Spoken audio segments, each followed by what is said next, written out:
ദൈവത്തിന് മഹത്വം. ക്രിസ്തുയേശുവിൽ ഒരിക്കൽ കൂടെ ഏവർക്കും സ്നേഹ വന്ദനത്തെ അറിയിക്കുന്നു.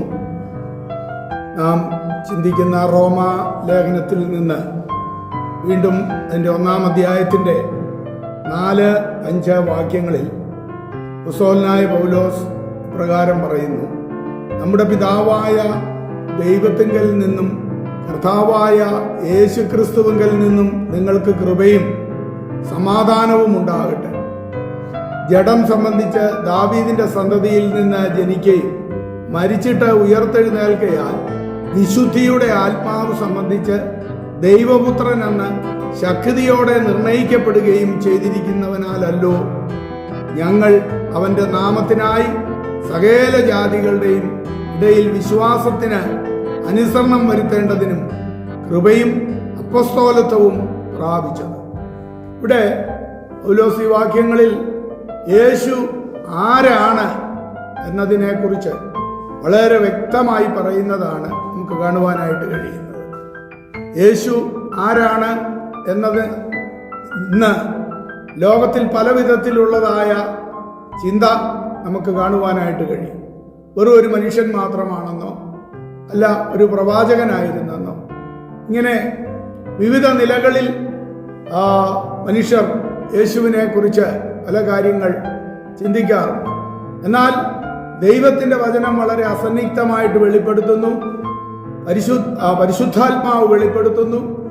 ഈ ലേഖനങ്ങളിൽ പൗലോസ് യേശുവിനെ കുറിച്ച് വളരെ വ്യക്തമായി വെളിപ്പെടുത്തുന്നു. അഥവാ യേശു കർത്താവ് പൂർണ്ണ മനുഷ്യനും പൂർണ്ണ ദൈവവും എന്നാണ് നമുക്ക് മനസ്സിലാക്കുവാനായിട്ട് ഈ തിരുവചനങ്ങളുടെ അടിസ്ഥാനത്തിൽ കാണുവാൻ കഴിയുന്നത്. അഥവാ മനുഷ്യ സ്വഭാവത്തിൽ താൻ ദാവീദിന്റെ സന്തതിയായിട്ട് ജനിച്ചു എന്ന് നമുക്ക് ഈ പറഞ്ഞ വാക്യങ്ങളിൽ കാണുവാനായിട്ട് സാധിക്കും. ദൈവിക സ്വഭാവവും നമുക്ക് മറുവശത്ത് കാണുവാൻ കഴിയുന്നു. അഥവാ ദൈവത്തിന്റെ ആത്മാവിനാൽ നേരിട്ടുള്ള ജനനമാണ് ഉണ്ടായത് എന്നത് വളരെ വ്യക്തമാണ്. സ്ത്രീയിൽ നിന്ന് ജനിച്ചു. പക്ഷേ യേശു ക്രിസ്തുവിന്റെ പിതാവ് അഥവാ പരിശുദ്ധാത്മാവിനാലായിരുന്നു തന്റെ ജനനം എന്ന് നമുക്ക് മനസ്സിലാക്കുവാനായിട്ട് കഴിയും. ദൈവപുത്രൻ എന്ന് തന്റെ ഉയർപ്പിലൂടെ ക്രിസ്തു തന്നെ അത് തെളിയിക്കുവാനായിട്ട് ഇടയായി തീർന്നതും വ്യക്തമായി മനസ്സിലാക്കുവാൻ കഴിയുന്ന യാഥാർത്ഥ്യമാണ്. മത്തായിയുടെ സുവിശേഷം 1-ാം അധ്യായത്തിൽ പ്രത്യേകിച്ച് അതിന്റെ 20 മുതലുള്ള ഭാഗങ്ങളിലൊക്കെ നമുക്ക് കാണുവാനായിട്ട് കഴിയുന്നത് യേശു കർത്താവിന്റെ ജനനത്തെ കുറിച്ച് അവിടെ വ്യക്തമായി കാണുവാൻ കഴിയുന്നുണ്ട്. അഥവാ യോസേപ്പ് താൻ വിവാഹം നിശ്ചയിച്ചിരുന്ന മറിയെ അവൾ ഗർഭിണിയാണ് എന്നറിയുമ്പോൾ ഗൂഢമായി ഉപേക്ഷിക്കുവാനായിട്ട് നോക്കുകയാണ്. യഹൂദന്മാരുടെ ഇടയിൽ വിവാഹത്തിന് മുമ്പ് അങ്ങനെയുള്ള ഒരു അനുഭവത്തിലേക്ക് എത്തിയാൽ വലിയ വ്യഭിചാര കുറ്റമാണ്. എന്നാൽ യോസേപ്പ് അവളെ ഗൂഢമായി ഉപേക്ഷിക്കുവാനായിട്ട് ചിന്തിക്കുമ്പോൾ ദൈവത്തിന്റെ ദൂതൻ പറയുന്ന കാര്യങ്ങളാണല്ലോ അവിടെ നമുക്ക് കാണുവാൻ കഴിയുന്നത്. 1-ാം അധ്യായത്തിന്റെ 20 മുതൽ ഇങ്ങനെ നനച്ചിരിക്കുമ്പോൾ കർത്താവിന്റെ ദൂതൻ അവന് സ്വപ്നത്തിൽ പ്രത്യക്ഷനായി, ദാവീദിന്റെ മകനായ യോസേഫേ, നിന്റെ ഭാര്യയായ മറിയെ ചേർത്തുകൊള്ളുവാൻ ശങ്കിക്കേണ്ട. അവളിൽ ഉൽപാദിതമായത് പരിശുദ്ധാത്മാവിനാലാകുന്നു. അവൾ ഒരു മകനെ പ്രസവിക്കും. അവൻ തന്റെ ജനത്തെ അവരുടെ പാപങ്ങളിൽ നിന്നും രക്ഷിപ്പാനിരിക്കൊണ്ട് നീ അവന് യേശു എന്ന് പേരിടണം എന്ന് വ്യക്തമായി അവിടെ പറയുകയാണ്. വീണ്ടും യേശയ്യാ പ്രവചനം ഉച്ചരിച്ചുകൊണ്ട് അടുത്ത വാക്യത്തിൽ കന്യക ഗർഭിണിയായി ഒരു മകനെ പ്രസവിക്കും, അവന് ദൈവം നമ്മോടുകൂടെ എന്നർത്ഥമുള്ള ഇമ്മാനുവേൽ എന്ന് പേർ വിളിക്കും. ഇത്യാദി കാര്യങ്ങൾ വ്യക്തമായി രേഖപ്പെടുത്തിയിരിക്കുന്നത് കാണുവാൻ കഴിയും. യേശു എന്ന വാക്കിന്റെ അർത്ഥം തന്നെ രക്ഷകൻ എന്നാണ്. പ്രകാരം യേശുവിന്റെ ജനനം പരിശുദ്ധാത്മാവിലൂടെയാണ്. അഥവാ യേശു കർത്താവ് പൂർണ്ണ മനുഷ്യനും പൂർണ്ണ ദൈവവും എന്ന് വളരെ വ്യക്തമായി ദൈവത്തിന്റെ തിരുവചനം വെളിപ്പെടുത്തുന്നു. അക്കാര്യങ്ങൾ തന്നെ ഈ റോമാലേഖനത്തിൽ പൗലോസും എടുത്തു പറയുന്നതാണ് നമുക്ക് കാണുവാൻ കഴിയുന്നത്. യേശു കർത്താവ് ഈ ലോകത്തിൽ ജനിച്ചതല്ല ഒരത്ഭുതമായിരിക്കുന്നത്. പ്രത്യുത ആ കർത്താവ് നമ്മുടെ ഹൃദയത്തിൽ ജനിക്കുന്നത് എത്രയോ അത്ഭുതകരമായ വിഷയമാണ്.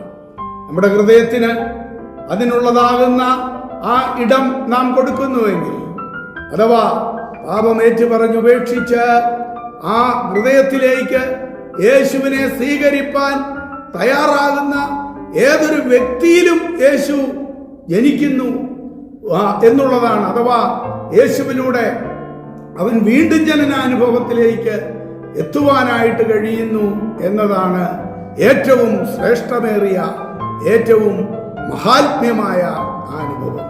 ആ ഒരു അനുഭവത്തിലേക്ക് എത്തിയിട്ടില്ല എങ്കിൽ ഈ ദിവസങ്ങളിൽ നമ്മൾ ഈ ദൂത പഠിക്കുമ്പോൾ അങ്ങനെ ഒരു അനുഭവത്തിലേക്ക് എത്തേണ്ടത് ഏറ്റവും ആവശ്യമാണ്.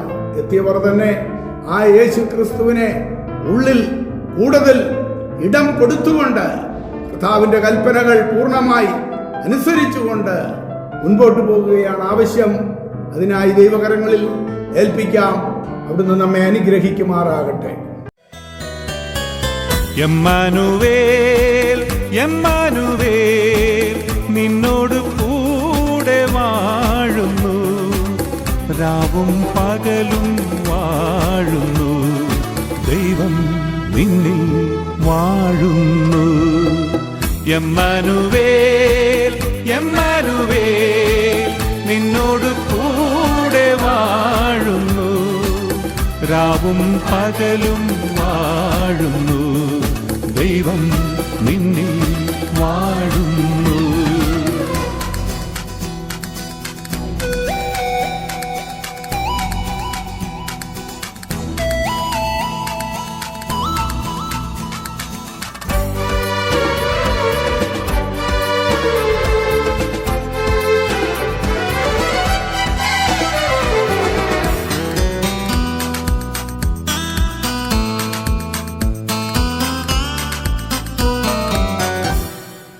ആകാശത്തെങ്ങും തേടേണ്ട നീ, താഴെ ഈ ഭൂവിലും തേടേണ്ട നീ, കനിവിന്നാഥൻ സ്നേഹസ്വരൂപൻ എന്നും നിന്റെ കൂടെയുണ്ട്.